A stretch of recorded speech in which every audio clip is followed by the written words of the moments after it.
রবিউল আউয়াল মাসের 12 তারিখ শুরু হয়ে গেছে। রাস্তাঘাটে কিংবা মসজিদে মসজিদে এখন বন্ডদের মিছিল শুরু হয়ে গেছে, অর্থাৎ নর্দন কুর্দন ব্যানার ফেস্টুন প্রচার প্রসার বিভিন্ন সিস্টেমে মাইকে স্পিকার নিয়ে তারা এভাবে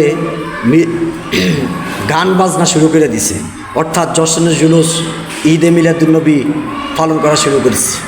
অথচ আল্লাহ রাসূল সাল্লাল্লাহু আলাইহি সাল্লাম তার ইতিহাসে তার সিরতে পাওয়া যায় দুইটা ঈদ, ঈদুল আজহা ঈদুল ফিতর, বাকি আর কোনো ঈদ পাওয়া যায় না। অতএব আমরা এই দুই ঈদ ছাড়া আর কোনো ঈদ মানব না।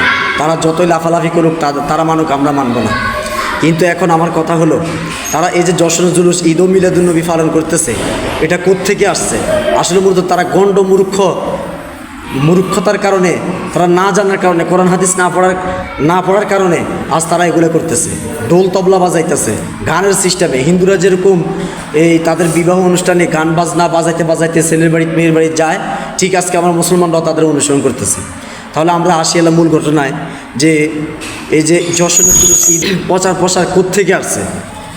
ইংরেজ আমলে লাহোরের হাজী এনায়েতুল্লাহ এবং মৌলভী মাজিদ সাহেব হলেন এই মিছিলের আবিষ্কারক। সর্বপ্রথম তারা সম্মিলিতভাবে সমস্বরে এই মিছিলের আবিষ্কার তারা করছেন। তাহলে আমি বলতে চাই, সাহাবীদের আমলে যেটা পাওয়া যায়, তাবেঈন আইম্মায়ে মুজতাহিদিন, তাদের যুগে যে জিনিসটা পাওয়া যায় না, যে আমল পাওয়া যায় না ঈদে মিলাদুন্নবী নামে, তাহলে আমরা এটা কেন করব? অর্থাৎ আমরা এটা করব না। আল্লাহ তাআলা জাতিকে বুঝার তৌফিক দান করুন। তারপরে আসছেন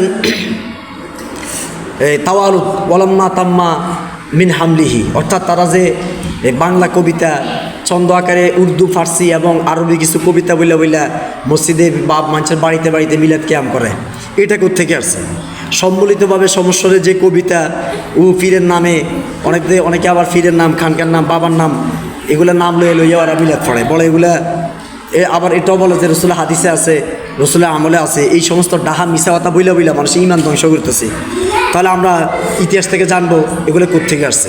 তাহলে ইতিহাসে আসেন, ইতিহাসে পাওয়া যায় 660 হিজরিতে মোসরের বাদশাহ মুজাফফর উদ্দিন কুকরি এর নির্দেশে মিলাদ কিয়াম চালু হয়। নাউজুবিল্লাহ।